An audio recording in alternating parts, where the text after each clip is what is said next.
Hello, cats and kittens. Oriwa Jose, Yoroshko. We're back on C3 Weekly, and I'd like to welcome a special guest, Jeff Palumbo of Spinwhiz Comics, the guy I've been telling you to order our books from. That's the guy. Jeff, how you doing? Good, man. How are you? Thanks for having me today. Good. I'm glad we could hook up. I'm glad too, because I've been singing the praises of Spinwhiz, especially to independence. And the title of this episode is The Spirit of Independence. There you go. Because I'm an independent creator, and I want to promote independent creators because I feel they have a lot to give to the industry. Yeah, for sure. Yeah. So tell me, what's the mission statement of Spinwhiz? So really, it's trying to help indie comic creators become gain a bigger notoriety or gain a followership or just gain more readers in general. And through that, we try to monetize what we can that gives them that boost. You know, now what we're finding is that a lot of digital is actually being more beneficial as marketing material than it is sales material, which is why we're getting more into the print heavy side, just to help out, you know, indie guys have more options. But you know, there's that coming, but that other piece is really, we're the only people that want to help market content for a lot of content creators. A lot of them, it's not that they don't understand how to do marketing. Well, a lot don't. The intricacies of it, and my background is in engagement strategy and things of that nature. So it just kind of comes easy for me to try to help promote where I can, and doesn't cost anybody anything. I think that's it. And I don't make money unless they do. So that's the mission statement. Try to help everybody out. And it's interesting because I notice a lot of industry analysts say that one of the worst things that the comic industry does is promote and market. They are piss poor. You are correct. So you're rendering a good service, definitely a good service for us independents. And so the motivation of creating Spinwhiz was basically that? Well, actually, the motivation came because I had launched a comic 8 years ago, which I'm rebooting now. But when I launched it, I'm like, well, this is going to do great. And I had about 3,000 people read it, which is unheard of for an independent person and a #1 independent comic. But when I put it on Kickstarter, it failed. So I'm like, if I'm having this much trouble being successful, then other people must be having it as well. So I completely put my put the dust jacket on my comic, and I said, let's start building up the site to help everybody else. And that's where Spinwhiz Comics in its current form is born, myself and my partner. And looking at the content, I mean, looking at titles, House of Boo, Black Jackets, Franklin and Ghost, George Carlin, Three Swords, Treble, the Rhythm Within. There's a lot of variety, diversity in your content. Is that purposeful, or was that the plan going in? Well, we had wanted it to be purposeful, but we weren't sure what we'd actually be getting ourselves into. The one thing that we wanted to make sure that we always stayed true to is, even though I might not like a piece of content and it's not fun for me, or I don't like it, does not mean somebody else wouldn't. And that was one of the biggest things. A lot of the reviews we see online, and to be honest with you, reviews and those gold stars and all that stuff, those are the #1 killer of all indie comics. Because people continually compare them to a Marvel or a DC that they're used to, or maybe in like an Image and a Boom or a Dark Horse or something like that. And they're like, this isn't like that. So they give it a 1 star. And really what they should be seeing it is with almost like a blank page, and getting to read it for the first time and having quality just to be entertained. You know, Marvel and DC have been around for decades, and they have oodles of cash. They basically print money. So to be able to go up against them and use those same strategies, we wanted to make sure that we not counteracted them, but didn't fall in the same path. And that's been part of the problem, is that a lot of indie creators do fall in that path because they say, well, Marvel and DC do it, we should too. And what I'm telling them is there's other ways to do it. There's other ways to get noticed. But like you and I, most of us have a full-time job, have a family, and we work on this as a passion project at night. So we wanted to make sure that we were helping as much as possible. That's why we do some of the marketing. I act as a marketing consultant to all of our publishers. And it's slow, but it is working. I mean, we have 94 publishers right now, and we have somebody else almost every week coming in and asking, what it takes to sign up and stuff like that. So I would say that is, even though the traffic and the revenue isn't quite where we want it yet, I would say the notoriety is. And that's great, because the next phase of what we're about to jump into is going to bring the rest of those pieces together. Okay. Well said. Well said. Speaking of joining in, it looks like one of our founding members, one of the founding fathers of C3 Comics is here, Alan Cole. Hey, represent yourself. Hey, what's going on, everyone? Where's your cigar? Alan, I wanted you smoking a cigar on this interview. Where is that? It's not here. Hey, thanks for joining us, I didn't go today. I thought that would have been rude. But I do still have my complimentary brewski. Oh, there's nothing wrong with that. That's fine. That's still good. Yeah. All I got is water. It kind of sucks. Let me take some juice. There we go. Anyway, yeah, but joining, we're fitting. Spinwhiz background. Huh? I don't have a Spinwhiz background. Yeah, because I'm smooth like that. That's how I roll. You know what I'm saying? I think it's a hit.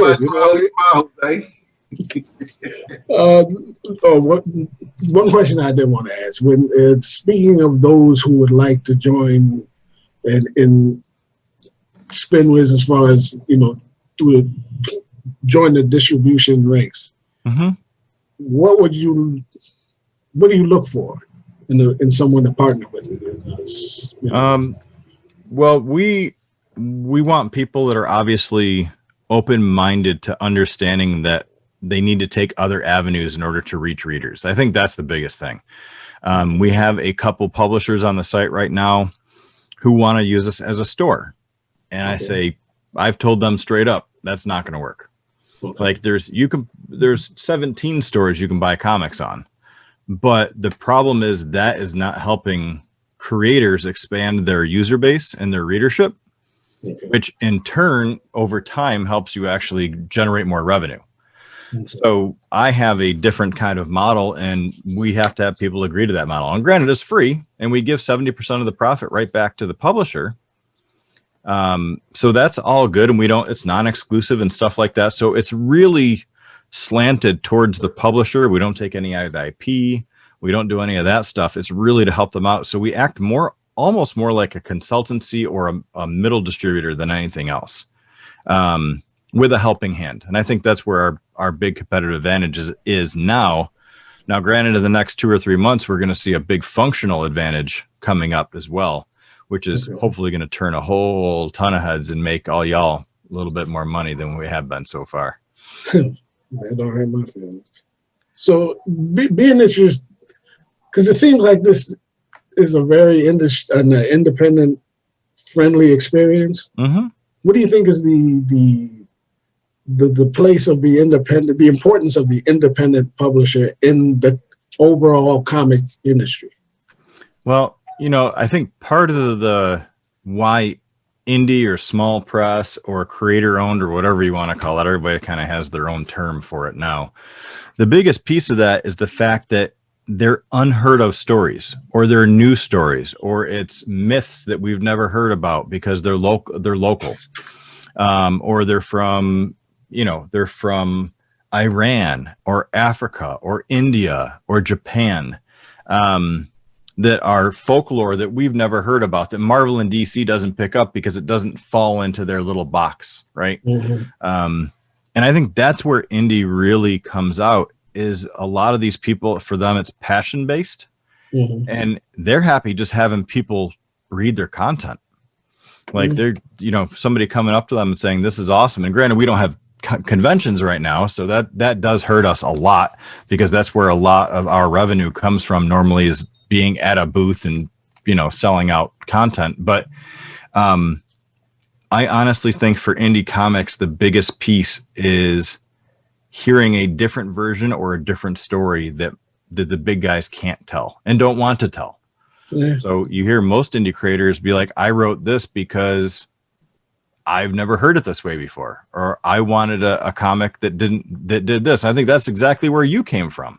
Mm. That was the back end of your comic, because I'd Yeah. never heard this story before. So I'm going to write it like this. And I was like, that damn right. Like, do that. So that, I think that's the passion and why I continue to stay in it. There are so many great stories. The problem is everybody floods, like now anybody can create a comic.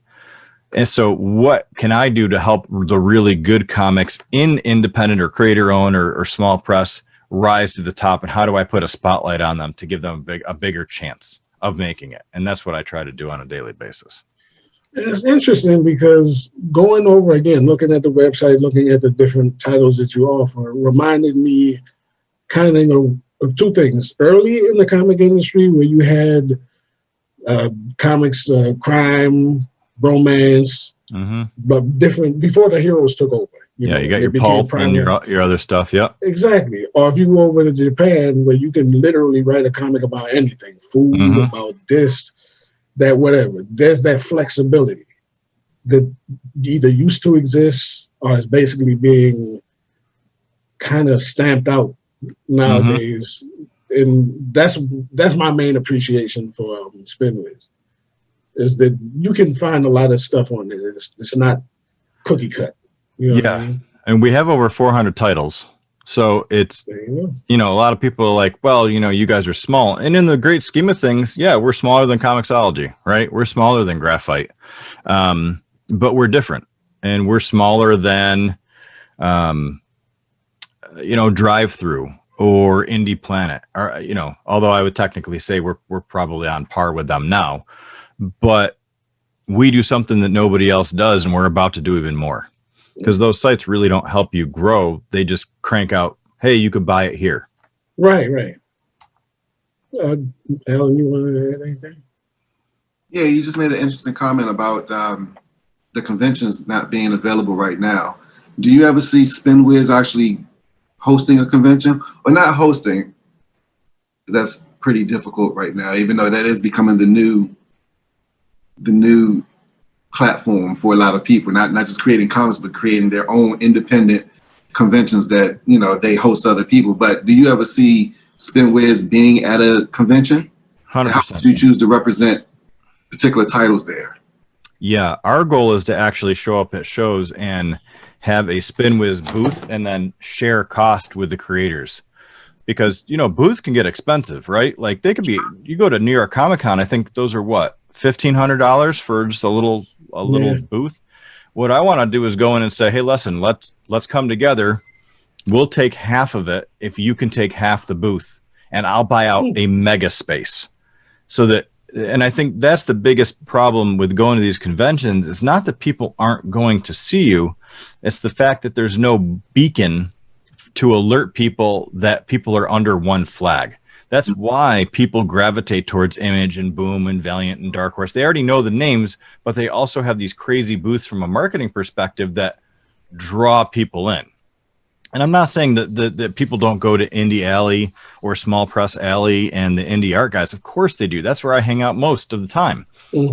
But to be close to that and to offer that feel, that big time feel, to people who feel like they only have one or two titles and are scraping by, and they're scraping this money up to go to a big show like that, or even if it's, NC Comic Con or Heroes Con, or, we go up to Maryland, or it's Emerald City, any of these. Once we actually start getting more revenue coming in, because right now, I'll tell you what, I spend more money per month than we make. That is for damn sure.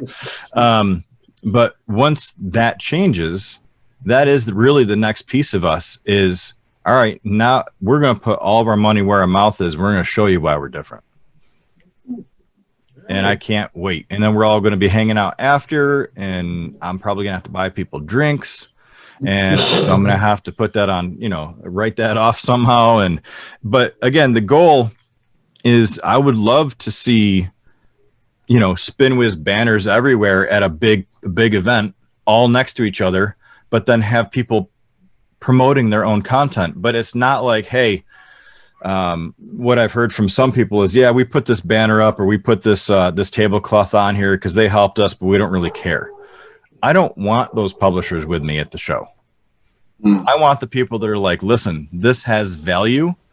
Jeff is coming to the table to try to help us and hook us up. We at least want to respect that and try to help more people come to that site or buy more print from us via that, or just use that as a vehicle.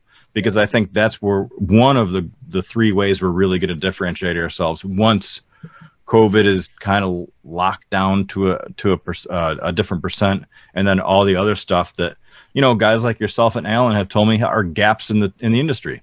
We have trouble with this. I don't think there's been a time where Alan hasn't come to me and be like, I have this problem, and I'm like, okay, let me see if I can do something about it. And it doesn't mean that I can, but it means that at least I try. You see, that's another that leads me to another thing that I appreciate about you and Spinwhiz is accessibility. The fact that you make yourself available for interviews like this and that you listen to the people that you partner with. Now, is that something that's important to you? Have to. I never want somebody to feel like I am some perch up in some castle that you have to go through 17 gatekeepers to get. My hope is that publishers, whether they be a first-time publisher or one of the big guys, can just call or send me a note on Messenger or email or whatever it might be and be like, hey, I have this idea. Do you have 5 minutes to talk? And I might say, hey, I don't right now, but let me find time. Just like you and I did. I was like, hey, I'm swamped right now, but can we do Saturday at 3:30? Can I make sure my wife has, is getting, can watch my son, stuff like that. And he's out there right now playing video games. So we got video games watching him during this. But, the whole thing is I am different than my competitors. It's not just the company's different. It's that I feel like I'm different. And if I can bring, 10 years of engagement strategy in the gaming industry to comics and help us to not to differentiate ourselves in how Marvel and DC do it, but find other avenues of how nobody's done it and let us kind of start taking up. Because, indie, if you take Marvel and DC, they own about 76% of the entire industry. Out of that industry, so that is, and I think last I knew, Image owns 9% after that. That's not a lot of food on the table, right. But it is a $1 billion North American industry. But out of that, only 10% is digital sales. So that's our next part we're getting into is, we've tried digital. We know it doesn't make a lot. The numbers look like it's about 1/10 of traffic comes and buys a digital comic. So it falls in line with what we're seeing. But how do we get that out of 90%? And we got some stuff coming up that is going to turn people's heads, not because it is altering or it's new technology. It's just that we're starting to be disruptive in a couple different places where people like Diamond are king, and indie guys can't get into Diamond all the time, right? They need a certain amount and they can't do it. Or what do we do about drop shipping? And we're about to open up the fact that our print on demand drop shipping won't be in just the United States and Canada. It's going to be in the UK and Australia as well. So these things, while it's just me and my partner, I think that's one of the disadvantages of not having funding like some of our competitors is the fact that Marcus Sallow and myself work almost every night on this, so it takes longer to get things done. But when we do it right. His background is in design and coding. I do everything else, and he says, I ask him all the time, like, you want to get into taxes? He's like, what the hell is wrong with you? No, I code, man. That's what I do. He's like, you keep doing that, and I'll do it. I'll make sure the site's up. So it's a great working partnership, but the stuff we have coming on board, we feel is really going to help the indie guys. And not just, hey, we're independent comics. It's more of, we want to be the home where you don't want your content on Comixology anymore. You don't want it to be on whoever, not because it doesn't work, but because it is so radically different, and people can consume content in so many different ways that it's more beneficial to start pushing in one direction. Tell me about your subservice, subscription service. Subscription, we put subscription in for two reasons. One, people asked for it because of Netflix and stuff like that. We're about to update the subscription service to tweak it a little bit. But our biggest thing about subscription is that it's not just ad-based. So if you go to Comixology and do their whatever, their subscription service, you basically get X amount of titles that they release every month that are under this like unlimited banner. And you don't get ads, right? That's their big thing. You read as much as you want. Well, that's great. But what we're saying is, as long as you're logged in, you have an account, which is free, for every page you read, you get put into a monthly giveaway. And then if you're a subscriber, you get a modifier to that. So for every page you read, it actually counts as 2 entries. And if you're a yearly subscriber, it counts as 5 entries or 3 entries, or I can't remember what it was right now. So we're going to really start pushing that piece as well. Like, yeah, no, there's no ads, right? Right. But again, the end goal for most independent creators, it is obviously revenue, but the biggest problem is awareness and people reading your content so that your next Kickstarter or your next issue or your next whatever you're bringing out is going to start to multiply your revenue instead of saying, I have this out, I'm only going to let people read it that buy it. You're limiting the amount of what it is because you don't have the notoriety or brand equity that a Captain America does or a Batman or something like that. And there's nothing wrong with that. They've been in it for decades, spent whatever years, millions upon millions upon millions of dollars to validate that. Most of the people I know spent $4,000 on a comic and they have to feed their kids and they, this is their labor of love. They don't have an extra 10 grand to go push Facebook, Instagram, and Twitter ads. They don't have the money to do partnerships. So that's the next hope for us is that I do. And I'm going to bring people with me. So as a perfect example, we have a giveaway right now on the site for what do I have? It's a Lenovo Assistant, Lenovo Smart Screen Assistant or Lenovo Assistant, and free to enter. What we're testing right now is we actually have a couple pieces of content in there where if you visit those pieces of content, you get extra entries. Doesn't cost, but it's just a test. It's not anything crazy. We're just trying to see if it works and how it works. But because of my background, if it does work, or we have tested it and we find ways it doesn't until we find a way that does, then I'm going to take that and multiply it. How can I use that to not only benefit the creators, but also the readers? And that's why we're extending all these different ways in order for a reader to consume content.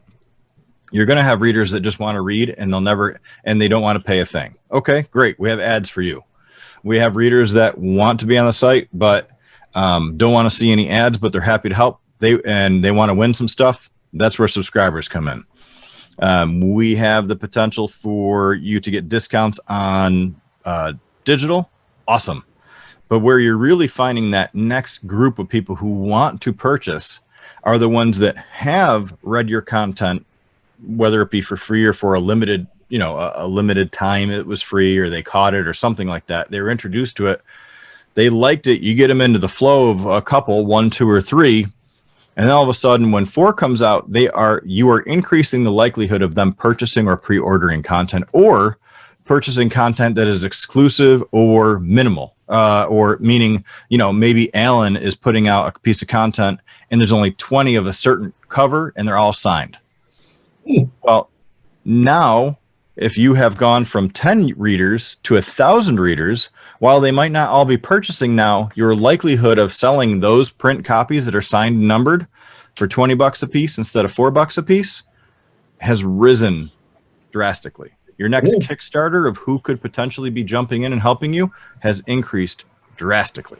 And that's what I'm trying to help this entire industry understand, is that the way that Marvel and DC do it, which is take a book, put it in previews, get it sold, tell the comic shops, order, and go through that cycle and then kickstart it somewhere along the line, is not necessarily wrong.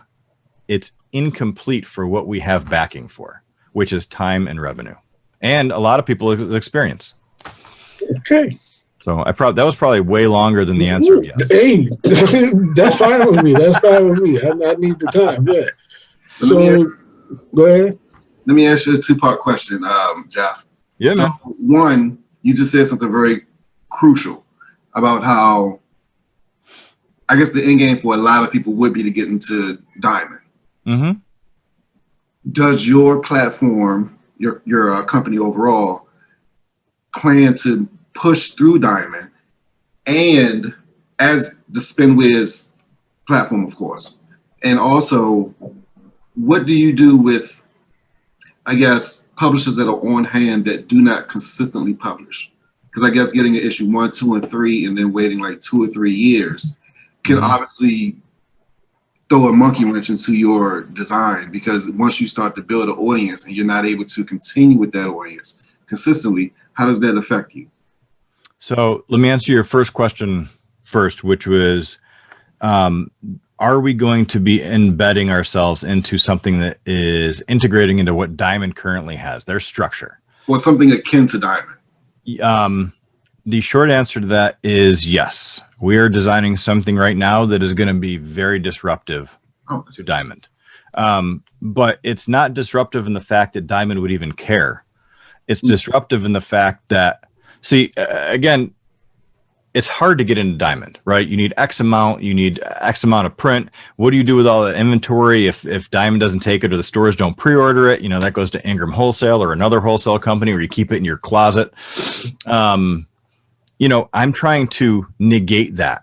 What I'm trying to do is have another distribution venue that says, hey, you know, I can only afford 100 copies, but how do we get it out to people? How do stores still buy it? So we are going to be working on models that look like that we might be able to help not only with stores, but direct fulfillment. And I know a lot of people are like, you know, save the stores, save the stores, save the stores. I agree. However, there is a reason why stores exist, and there's a reason why Amazon.com, which negates every store, also exists. Right. So to negate that fact and have people say it has to be brick and mortar or nothing means that you're literally putting a bottleneck on who could be your reader. And for indie people, you need the masses. You need more people to read your content, especially because there's so much content out there. You can get easily lost in the white noise. So we're going to be designing something that is not necessarily like Diamond, but a twist on how creators and stores can get content from you, and you still make a good profit. Now, to your second question, which was, if some people have 3 issues, then it takes them another 2 or 3 years to put on an issue. That's tough overall. And it's actually less tough on me and more tough on the creator. What I try to do with those creators is, if they're going to, in 2 or 3 years, bring a new piece of content out, what we try to do is hype up the first 3 and get them ready to help promote for the 4th. You're going to have fall off, guaranteed. And especially with the way that the industry is with Netflix and Amazon and binge reading, very few people go back and watch an old series, right? Because there's so much content coming out. So what indie creators have to understand is there has to be a pretty consistent pulse of what you're offering and what you're bringing out. And it doesn't have to be every month, but it has to be consistent. So if you are releasing one piece of content every year, you better blow that year up knowing that it's every year. What they don't want is to say, oh, well, for the first 2 months or 3 months, we had 1 new issue, and all of a sudden we have to wait 2 years. You're not getting those people back. Could you reintroduce them? 100%. Is it likely? Probably not. It's old news, right? Like Chimera, perfect example. I'm rebooting Chimera, which I wrote 8 years ago. Could I write an issue number 2 and then try to reboot it and have people read issue number 1? Sure. Would it have the same effect? Nope. Not even close. So I'm rewriting it, redesigning it, breaking it into 4 issues instead of 20 like it was going to be. And we're going to relaunch the whole thing. So I want to be able to help publishers like that as well. I don't, unlike my competitors who keep the information are only about sales, I see that the ability to properly and strategically release content and how to promote it can still do a lot of really great things for you, even if you're not consistently breaking out new product. And part of that social media. How do you remain? I remember, who was it? Just like 3 weeks ago, I was talking to, Mike Teener and Ryan Cummins and those guys. And they're like, have you ever thought about just doing a class for indie content creators? And I'm like, on what? And they're like, social media strategy. And I said, you guys post all the time. And they're like, check the post though. So they kind of got in. They're like, a lot of people just throw content in the wall, but the real engagement piece is 100% missing. And can I teach a class to help people how to actually create a content calendar and how to interact properly on both Instagram, Twitter, TikTok, and the rest? I could. Do I have time for it right now? No. But would that help? Would that be something that no other competitor has done? And does it necessarily come right back to me? No, definitely not. Because most content creators have stuff on Comixology or Graphite or Sear Nova or whoever. And that's great. But again, what I hope to happen is let's form this strategy. And like you guys, you're like, hey, we're on the other platforms. That's great. But we like what Jeff's doing. We want to see him succeed so we can keep that train going. But I'll tell you one interesting fact of why I wanted to do that one class. What I ask every single publisher to do is when I put them on the homepage and promote them, I tag them on Instagram, Twitter, and Facebook. So I ask 3 things. Have an Instagram, Twitter, and Facebook. And then the next one is like it and then share it to your current community base. Yeah. Because that helps people to come in and read that might be reintroduced to it, might forget that it is there, have a reason to come back, but it also has the reason of finding other people because that's my site. So you're merging two interesting potential overlaps of grouping. Would you like to take a guess as to the percentage of how many publishers actually like and share, which is in the contract? There's only 2 things in the contract. Don't be a dick. And like and share stuff when I put it on the site. Like, that's really it. Like, if you're going to leave, that's fine. Give me 30 days so I can take care of advertising and stuff like that. That's really the only thing I ask. And don't be a jackass. You start throwing racial slurs out, you're gone. I don't care if you're the biggest publisher or not. You're out. Bye. Goodbye. Don't need that here. But the other thing is like, share, and put a backlink to on your main page to your page on our site, not just our site, your page on our site, so that people can find you. Either you want to take a guess as to the percentage of how many people actually 2 ones. One is the first percentage is like, the second percentage is share. I'd say 10 and 15. What would you say, Jose? 10 and 15. 10 and 15. I was gonna say 5 and 3. It is almost exactly 20 and 10. 20 and 10. 20% of the people that are tagged like the post, and it's their damn post. It's about their content. Only 10% actually share, which takes 2 seconds, which could increase their viewership, which could reintroduce people to their content. That alone is what I find across the board in this industry is just the lack of knowledge. It doesn't mean they're doing it they're doing it because they're being jerks or anything like that.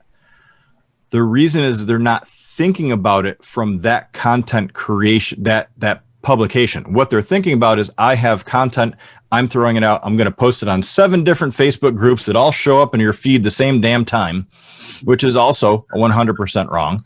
And then the liking and the sharing and the community piece, who they're mainly sharing to on Facebook is other creators.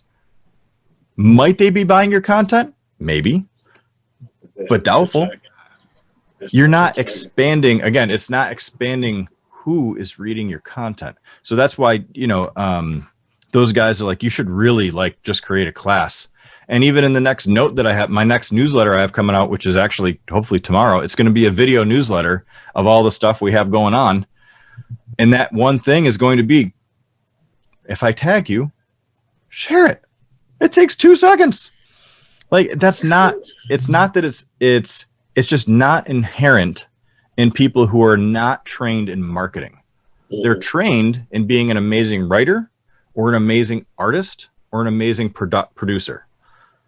Just like me, I wouldn't know how to write. I can't draw. I would hire somebody to do that. So I think there's things that I'm also going to bring to the table to help people just realize, because a lot of it doesn't take a lot of time and it doesn't take a lot of work. It's just somebody putting a spotlight on common sense and people being like, well, damn. Okay. And that's it. So that's what I hope to get across. Did that answer your question, Alan? It did. And actually led to another question too, because me and Jose, we've been in this for a while, and I can honestly admit that social media presence and interaction is one of our weakest points, even though I think that we are getting better at it.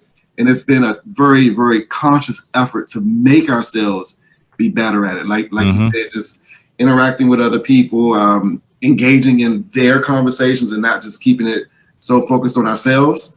But I can probably say that even though that was a conversation that myself and Jose had before, it didn't really hit me until I started to really get into Kickstarter. Kickstarter, you read it, you find something that you like, you pledge, and then it gives you the option to go ahead and share it. So I share it, and then that's where we've started to actually engage with other people, other creators, other, I guess, pledgees, people that actually pledge to Kickstarter. Like, they find you because they see that you're pledging to them as well. So with that being said, what is your approach on Kickstarter? Because me and Jose do go back and forth. We we do have a contentious relationship when it comes to Kickstarter itself. What is Spinwhiz actual policy on Kickstarter? So we try to hook up everybody that has a Kickstarter. We try to at least share it once when a Kickstarter pops up. Like, that's just us being us. I don't have to. I do just because we want to see you succeed. That content's eventually going to travel over to us. I've seen you share a lot of Kickstarter programs. Yeah, I share a lot of stuff for my partners. No problem. Kickstarter, in my opinion, is both the worst and the best thing that ever happened to indie comics. I'm gonna raise a glass to you on that one. Yeah, it's great. And here's why. Again, having my background allows me to see things a little bit differently. And I'm not saying that I'm right. I'm saying this is just my opinion. Kickstarter is great as a potential to gain an audience through a platform that wants to consume content. So that is why it's good. Why it's normally, and there are some people that this doesn't fall into, but for right now, I would say 99% of people, this next thing I'm going to say, it does happen, is that most people don't make money on their Kickstarter. They spend, if you break down the amount of hours that somebody has to keep cranking out and pushing on Facebook and Twitter and Instagram, even if you have something like a Bitly or any of the sharing sites that help you multiply where you're sharing to and time it out, if you put that into comparison of how much you're actually bringing in with the cost of the content that you actually have to create after, with pins and t-shirts and all this other stuff, and paying the cover artists that are, you just need to pay $100 to $350 for a variant. You also have to print that, and that's going to be a short run instead of a long run. So you're paying premium on that. Not to mention the amount of hours you put into it. If you put that down and give it a number, like an actual $15 per hour doing social media or doing Kickstarter, and you total up all those hours, 99% of creators are in the red. Now, that doesn't mean that it doesn't pay for the next comic. And I'm not saying that a lot of people are saying, hey, I don't put my hourly value into that because that's part of what I do. I'm basically salaried. I get that 100%. But all I'm saying is if you break it down where you had to pay somebody, you would be in the red. Now, the good part about Kickstarter, again, outside of the fact that people are hungry to consume on that site, and that's what they're designed for, is even if you were a small timer and you fail, you still get emails. And those emails, when you reintroduce it, are people that are more likely to check you out. Or they're also more likely for you to say, hey, we didn't hit our mark. Thank you so much for being part of it. If you want to see all of our content, go check out our site, or go check out all our content currently on Spinwhiz. We'll tell you next time we have something awesome Thank you so much, Alan and Jose. Like, if people use it more as a marketing tool and less as a revenue generation tool, Kickstarter is one of the strongest platforms anybody can ever use. But there is also a wicked learning curve to Kickstarter. Like, it is crazy. It's like jumping into League of Legends thinking that you're going to be diamond within a couple of weeks. You get your ass handed to you. Yes. Or like you're jumping into Super Street Fighter 2. You're like, I used to play with this when I was a kid. I'm going to choose Ryu or Blanca, and I'm going to do great. And you get thwomped by combo after combo, thinking that, yeah, I used to play this game. Kickstarter is in a completely different strategic beast, that there are classes on how to do it properly. But even those classes, 9 times out of 10, tell you it takes time to grow this audience. Use it as a marketing tool and try to break even. And then obviously as you grow your 6th, 7th, 8th, 9th Kickstarter, yeah, then you are kicking ass and taking names. You are potentially getting completely funded your first day.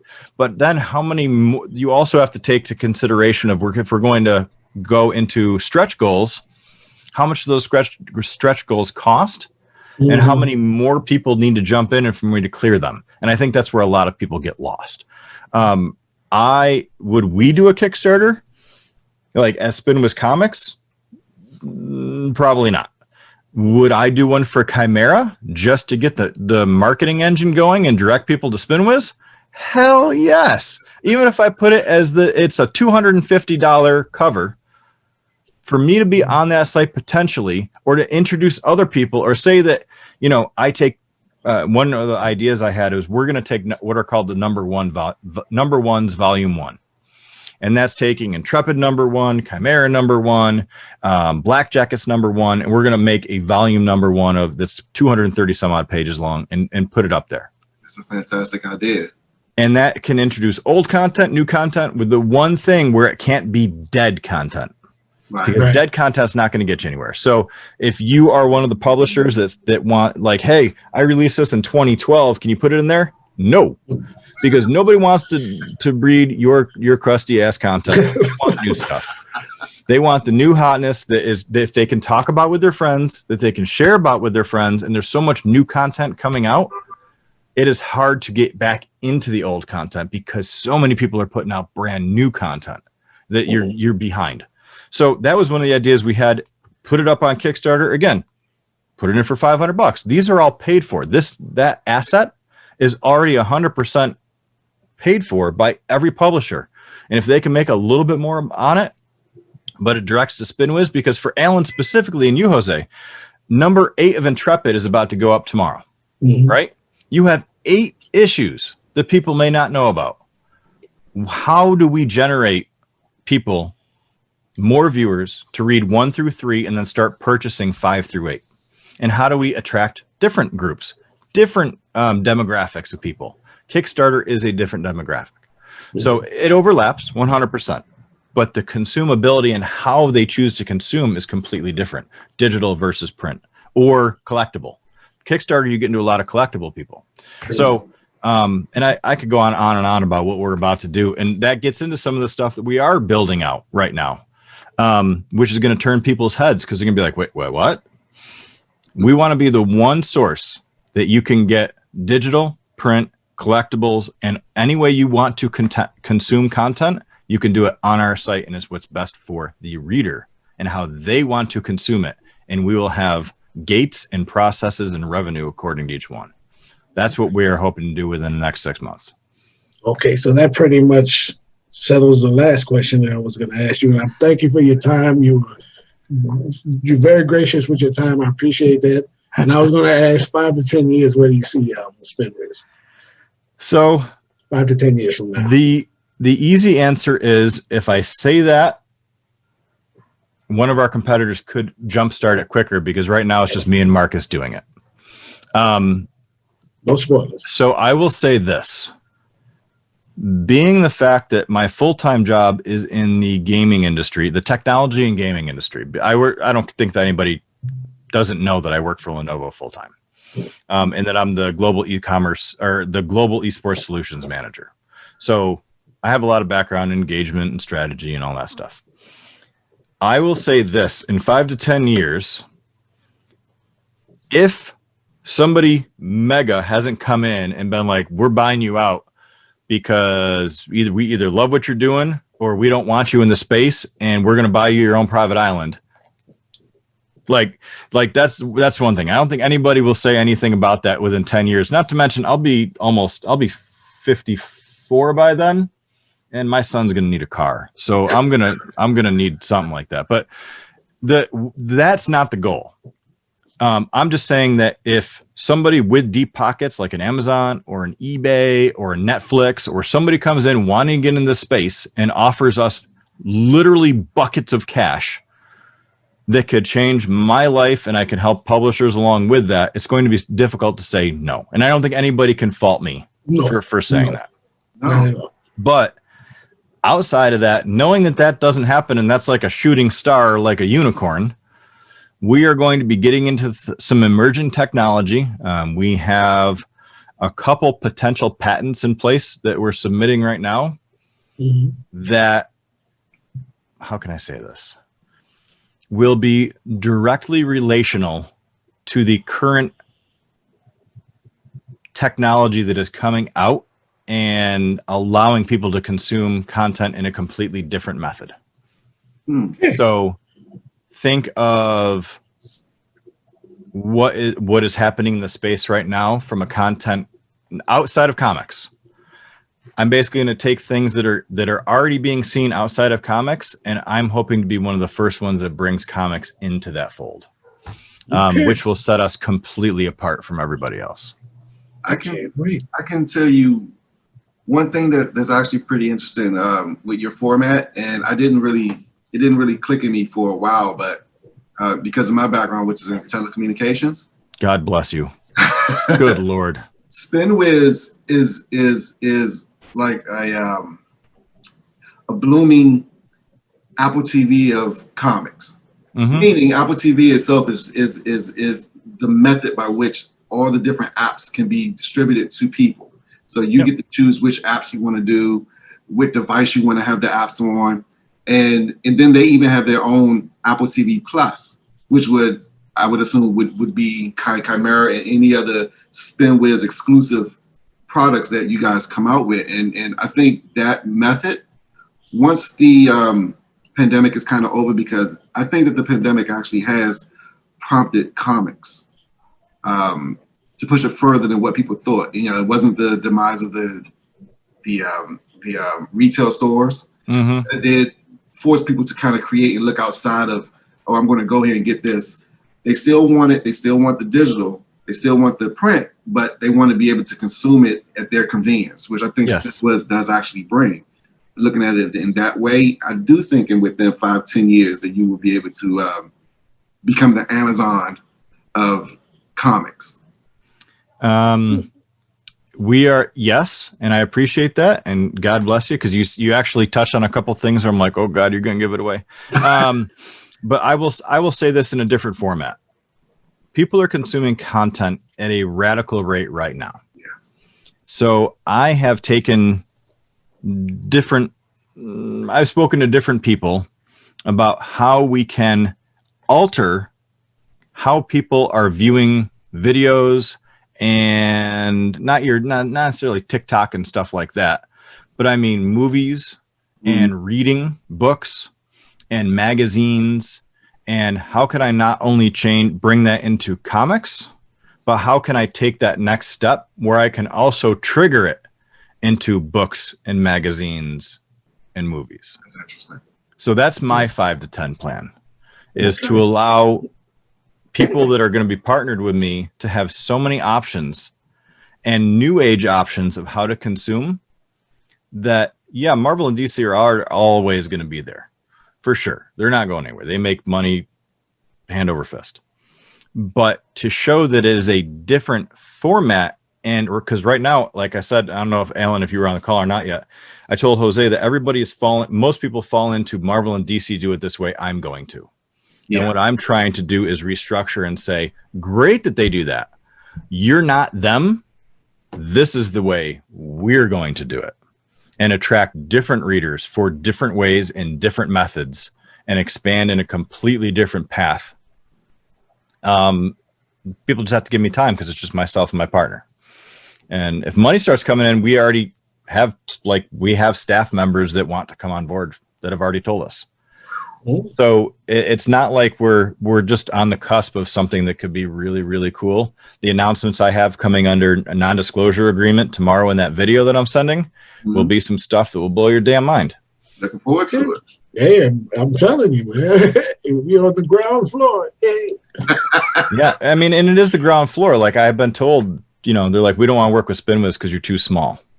Well, you do understand that eventually we're not going to be small, and that attitude is the one that you just hung yourself with. Oh yeah, because now I know that you're only about it for your revenue and for yourself.